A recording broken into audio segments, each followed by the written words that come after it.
Mbak Cisti, apa kabar? Halo, halo Kak Eja. Wah, baik Kak Eja. Kak Eja gimana kabar? Baik ya? Alhamdulillah baik sekali. Alhamdulillah. Tadi habis main ya Kak Eja ya ke kantor Iya ajaib. benar. Siang aku main ke kantor ajaib. Seru banget. Eh, Seru ya? Betul. Nah, Mbak Cisti, kan aku udah post nih kemarin di poster. Judulnya adalah kali ini menjadi investor bukan spekulator nih. Nah, sekarang kita live lagi bareng sama Mbak Cisti. Kita waktu itu live kurang lebih sebulan yang lalu ya kalau nggak salah. Nah, Iya. nanti aku punya pertanyaan beberapa, terus juga nanti aku nerima pertanyaan dari warganet, dari netizen yang nanya. Jadi nanti kita sambil jalan aja ya Mbak ya. Iya, silakan silakan. Oke, siap. Pertanyaan pertama nih Mbak, dari persiapan dari pertanyaan yang sudah aku siapkan. Menurut Oke. Mbak Cisti, semenarik apa sih investasi di saham itu? Oke. Kalau aku jawab menarik banget sih Kak Eja, itu kayaknya kurang idealis gitu ya. Aku aku mau jelasin by data nih teman-teman. Jadi kalau ditanya semenarik apa sih investasi di saham, kita lihat dari data ya. IHSG kita itu performanya itu sangat luar biasa teman-teman. Apalagi kalau dibandingkan dengan pasar saham negara-negara lain. Nggak usah jauh-jauh deh, negara tetangga dulu deh, se-Asia Pasifik gitu. Jadi IHSG secara year to date ini udah mengungguli beberapa negara di Asia Pasifik teman-teman secara year to date returnnya IHSG itu tercatat 9,35%-an kalau sampai hari ini ya. Jadi dari Ya. awal tahun sampai akhir ini udah menguat 9,35%. Nah, itu kita juara satu dibandingkan pasar saham lain. Disusul ada Straight Time Singapura, itu penguatannya sekitar 4%-an, 4,55%. Nah, itu artinya apa? Dari data aja kita bisa tahu ya, returnnya IHSG jauh lebih menarik daripada pasar saham se-Asia Pasifik tersebut gitu. Nah, ditambah lagi kalau kita bicara pasar saham, itu kan erat kaitannya sama kondisi ekonomi suatu negara ya Kak Eja ya.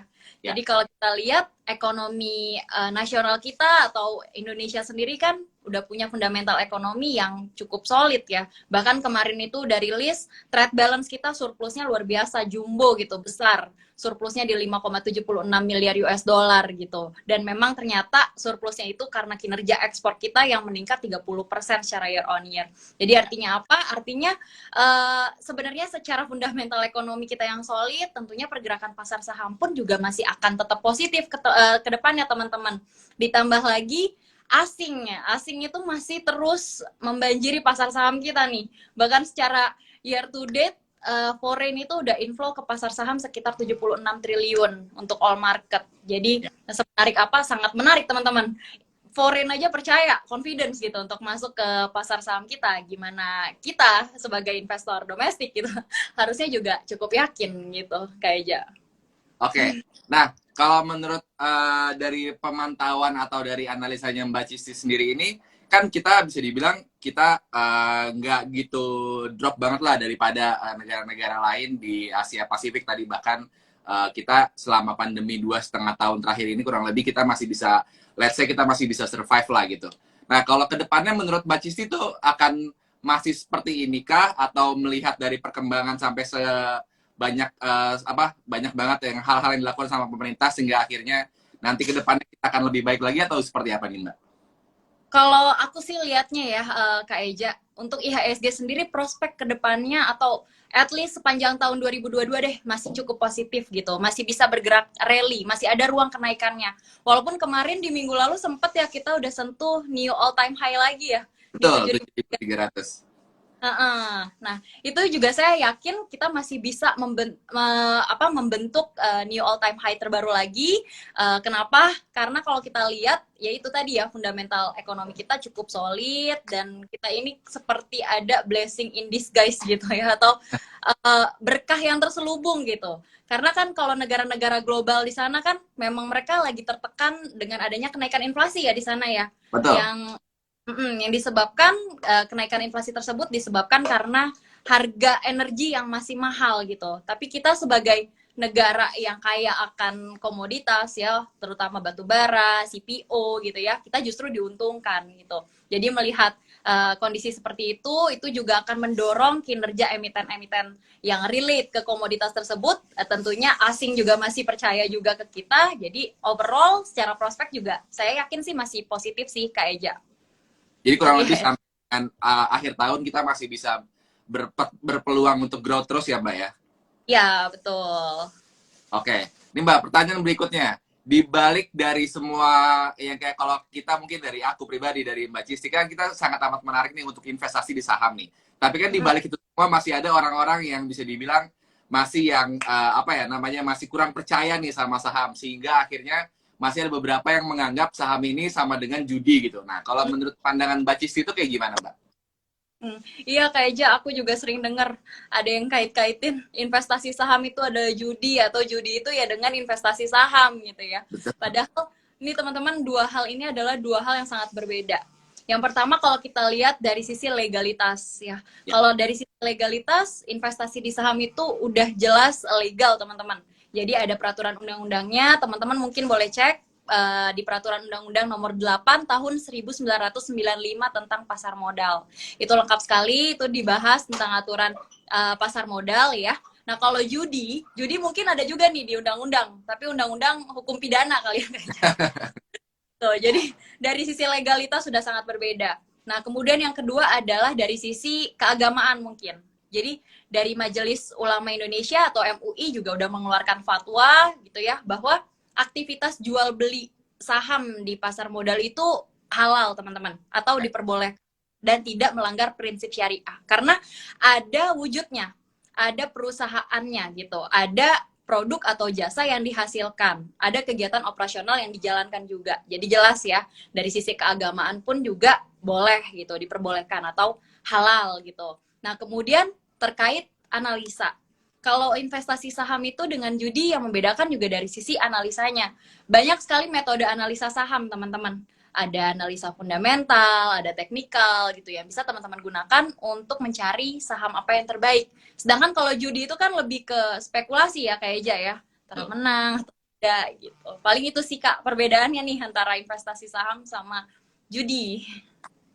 Oke, aku coba recap sedikit ya Mbak, aku catat barusan. Jadi kalau misalnya dari segi undang-undangnya udah jelas, dari saham itu kita legal dan kita ada regulatornya, ada OJK juga. Terus juga dari segi keagamaan mungkin yang beragama Islam itu kita ada fatwa halal dari MUI juga kalau untuk di saham. Dan kalau di judi udah jelas dia sesuatu yang haram ya. Dan juga kalau judi itu sifatnya lebih ke spekulasi karena kayak kita menebak-nebak kan ya, kita mengira-ngira gitu. Kalau di saham itu kita bisa menganalisa dari teknikal dan juga analisa fundamental juga ya Mbak ya. Betul, betul. Oke, pertanyaan selanjutnya nih Mbak. Sebelum aku coba jawab-jawabin yang dari komentar. Apakah bedanya antara investor dengan spekulator nih Mbak? Oke, nah aku sebelum jawab ini aku ingat kata-katanya Peter Lynch nih Kak Eja. Oke. Jadi beliau pernah ngomong untuk investasi teman-teman itu harus tahu atau harus punya prinsip know what you own and know why you own it gitu. Jadi seorang investor itu hendaknya berpegang pada prinsip tersebut. Jadi teman-teman sebagai seorang investor tahu kenapa apa yang dibeli dan kenapa membeli saham itu. Jadi dengan melakukan analisa ya fundamentalnya, terkait industrinya, kemudian juga terkait ekonomi makro lagi mendukung industri atau sektor tersebut atau tidak. Nah, mengerucut lagi, menganalisa kinerjanya, prospeknya, kekuatan manajemennya, siapa orang atau petinggi di baliknya gitu.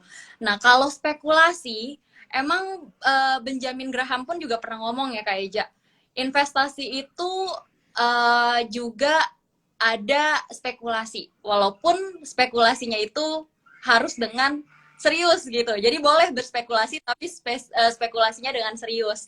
Nah, artinya apa? Artinya teman-teman boleh berspekulasi, boleh terlalu optimis, boleh juga teman-teman terlalu pesimis menilai suatu saham, tapi harus mendasar gitu. Dan tentunya didorong dari fakta ataupun data yang ada ya. Jadi bedanya investor dengan spekulator adalah teman-teman yang investor tentu mempertimbangkan segala aspek. Tapi kalau teman-teman yang spekulator, ya hanya mempertimbangkan suatu aspek atau satu aspek bahkan ya yang hanya fokus kepada pergerakan harga sahamnya aja gitu. Hanya menebak-nebak tapi nggak ada datanya, nggak ada faktanya seperti itu. Nggak cari tahu secara lebih dalam berarti ya Mbak ya, cuma bener-bener nebak-nebakan doang. Betul Oke, kayak Eja.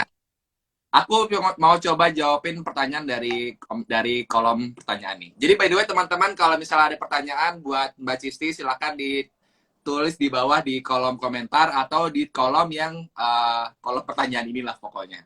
Nah, pertanyaan dari Erika.paramita. Kak Cisti, bagaimana caranya kita agar tidak FOMO ngikut teman-teman di grup untuk trading suatu saham nih? Oke. Bagus ya Kak Eja pertanyaannya ya, untuk tidak FOMO. Memang ya Kak Erika, kita sebagai seorang investor ataupun trader itu kan sebaiknya harus mengenali diri sendiri dulu ya. Kira-kira kita harus tahu, harus kenal dengan diri kita untuk kita tahu profil risiko. Jadi kalau kita udah tahu profil risiko kita ini adalah orang yang konservatif atau cenderungnya justru suka sama risiko atau agresif gitu ya. Kalau kita udah tahu tentang profil risk kita, kemudian kita akan lebih mudah menentukan tujuannya. Jadi kita menyesuaikan lagi tuh tujuan investasi, profil risiko gitu. Kemudian baru lakukan analisa-analisa mendalam. Boleh analisa fundamental dulu kalau memang belum menguasai teknikal, atau boleh dikombin analisa fundamentalnya iya, teknikalnya juga iya gitu. Nah, supaya tidak FOMO, Kak Erika itu harus kuat dari faktor tersebut gitu, dari hal-hal tersebut. Yang pertama itu kuat dengan komitmen investasinya gitu. Jadi, oke, saya melihat saham ini kok kayaknya katakanlah satu saham ada yang banyak diperbincangkan orang-orang gitu. Sahamnya lagi rame, terus Kak Erika lihat sahamnya ini ternyata bener nih naik terus gitu, bahkan kenaikannya sehari aja bisa 25%, bisa 20% gitu, tapi itu belum tentu cocok dengan profile risk dari Kak Erika sendiri sebagai seorang investor ataupun trader. Dan sebaiknya saham yang lagi ramai itu justru jangan dikejar gitu.